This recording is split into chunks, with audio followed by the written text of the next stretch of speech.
Breaking tonight in Washington, Betsy DeVos has resigned. The West Michigan native has served as the Secretary of Education in the Trump administration since day one. She says the Capitol riots, though, played a role in this decision. We want to bring in News 8 political reporter Rick Albin now. And Rick, you confirmed this with your sources within the Department of Education.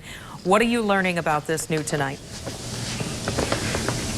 Well, I guess what we can take away from this is it may not be a big surprise given all of the things that have happened over the past 24 to 36 hours. We saw Elaine Chao, the Secretary of Transportation, who resigned earlier today. But this is the letter that the Secretary sent to the White House. And there are 4 paragraphs that talk about what she says are accomplishments that she and the administration achieved while she was the Secretary of Education.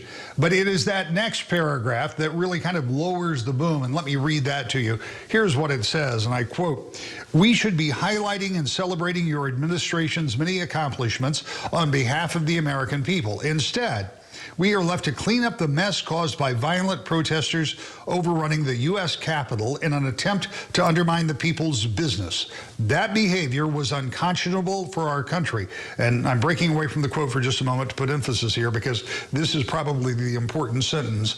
She says, "There is no mistaking the impact your rhetoric had on the situation, and it is the inflection point for me." She goes on to say, "Impressionable children are watching all of this, and they are learning from us. I believe each of us have a moral obligation to exercise good judgment and model behavior that we hope they will emulate. They must know from us that America is greater than what transpired yesterday. To that end, today, I resign from my position, effective tomorrow, in support of the oath I took to our Constitution, our people, and our freedoms." And in the final line, she says, "Serving as Secretary of Education was the honor of a lifetime." Now, this comes, as I say, in the past 36 hours that has been tumultuous, and that probably doesn't really describe it. We've seen things we've really never seen before. And as we move into the final days of this presidency, of course, we are hearing calls for the president to be removed from office. We discussed that earlier today at 6 o'clock.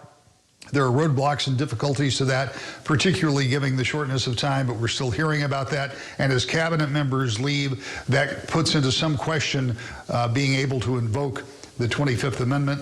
As I said earlier tonight, I don't have all those answers. Not an attorney, don't know how that all works. But all of this is kind of playing out in these final days of this administration. Brian, Sue? Certainly is. Rick, thank you. Thank you, Rick.